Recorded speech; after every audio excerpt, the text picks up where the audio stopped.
ایک لڑکا بہت غصے میں تھا۔ وہ اپنا گھر چھوڑ کر نکل چکا تھا اور اسے اتنا غصہ آیا ہوا تھا کہ غلطی سے اپنے ابا کے جوتے پہن لیے۔ سوچنے لگا کہ بس آج کے بعد میں گھر کبھی واپس نہیں آؤں گا اور تبھی واپس لوٹوں گا جب بہت بڑا رئیس آدمی بن جاؤں گا۔ کہنے لگا کہ جب ایک موٹر سائیکل تک نہیں دلوا سکتے تو پھر مجھے انجینئر بنانے کے خواب ہی کیوں دیکھتے رہتے ہیں۔ وہ سوچنے لگا کہ آج میں ابو کا پرس بھی اٹھا لایا ہوں۔ میں جانتا ہوں کہ اس میں پیسوں کے حساب کتاب کی بہت ساری پرچیاں ہوں گی۔ آخر دیکھوں تو صحیح کہ اس میں ایسا کیا ہے جو وہ کسی کو ہاتھ تک نہیں لگانے دیتے۔ وہ کہتا ہے کہ جیسے ہی میں روڈ سے ہٹ کر سڑک پر آیا تو مجھے لگا کہ میرے پاؤں میں کچھ چبھ رہا ہے۔ میں نے جوتا اتار کر دیکھا تو میرے پاؤں کی ایڑی سے خون نکل رہا تھا۔ جوتے کی شاید کوئی ایسی کیل نکلی ہوئی تھی جو مجھے پاؤں میں لگی لیکن مجھے محسوس نہیں ہوا، لیکن اس کی وجہ سے یہ حادثہ پیش آ گیا۔ درد بہت ہوا لیکن غصے میں تھا اور مجھے جانا تھا۔ میں تھوڑا آگے گیا تو مجھے پاؤں میں کچھ گیلا گیلا سا محسوس ہونے لگا۔ سڑک پر پانی پھیلا ہوا تھا۔ میں نے اپنا جوتا اتار کر دیکھا تو جوتے کا تلوا پھٹا ہوا ہے۔ خیر جیسے تیسے کر کے میں بس ٹرمینل تک پہنچ گیا۔ وہاں جا کر بس کا پوچھا تو پتہ چلا کہ بس کو آنے میں ابھی 1-1.5 گھنٹہ لگے گا۔ وہ کہتا ہے کہ میں نے تب یہ سوچا کہ میں اس پرس کو دیکھتا ہوں کہ آخر کتنی دولت ہے جو ہم سے ابو نے چھپا کر رکھی ہوئی ہے۔ یہ سوچ کر میں پاس ہی پڑے ایک بینچ پر بیٹھ گیا اور جیب سے پرس نکال کر اس کو دیکھنے لگا اور اس کی تلاشی لینے لگا۔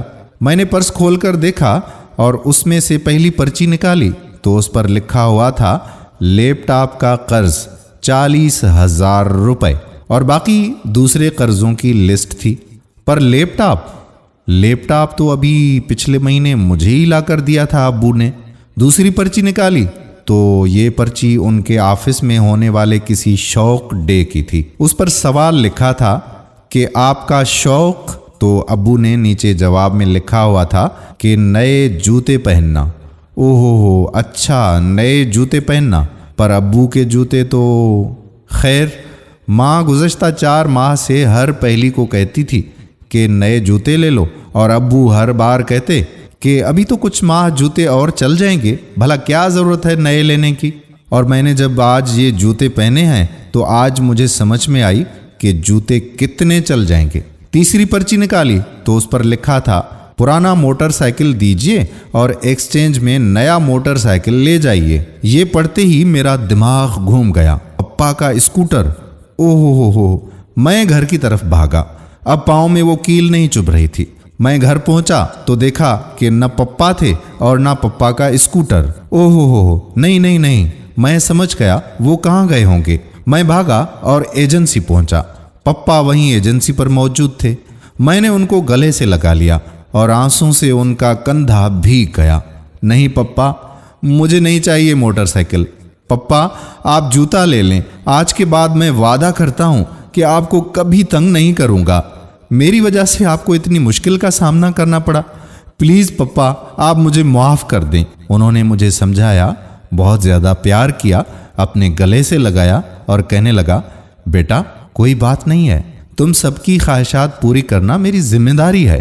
میں کہنے لگا نہیں پپا، میں آپ کو کچھ زیادہ ہی تنگ کرتا ہوں نا۔ دوستو، ماں وہ نعمت ہے کہ جو اپنی اولاد کے دکھ اور تکالیف سے اسے بچا کر رکھتی ہے، جبکہ باپ وہ کریڈٹ کارڈ ہے جس کے پاس پیسے نہ ہونے کے باوجود بھی وہ اپنے بچوں کی تمام تر خواہشات پوری کرنے کے لیے کچھ بھی کر گزرنے کو تیار رہتا ہے۔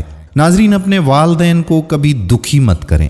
ماں کے قدموں کے تلے جنت ہے تو باپ جنت کا دروازہ ہے۔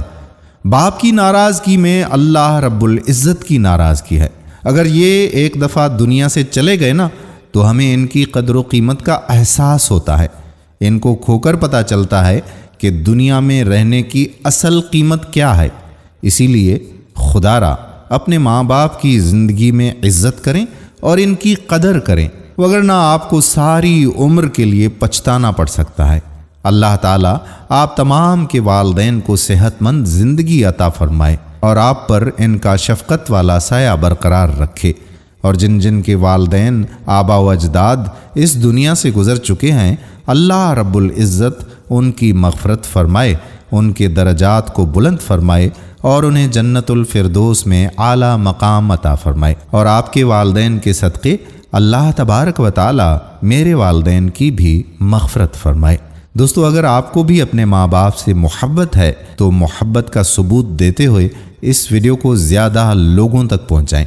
کیا پتہ کہ کسی کے دل میں ہماری یہ بات اتر جائے اور وہ اپنے والدین سے محبت کرنا شروع کر دیں تو اس کا اجر و ثواب آپ کو بھی ملے گا اور مجھے بھی۔ آنے والی ویڈیو تک اپنے میزبان قادر بخش کلہوڑوں کو اجازت دیجیے۔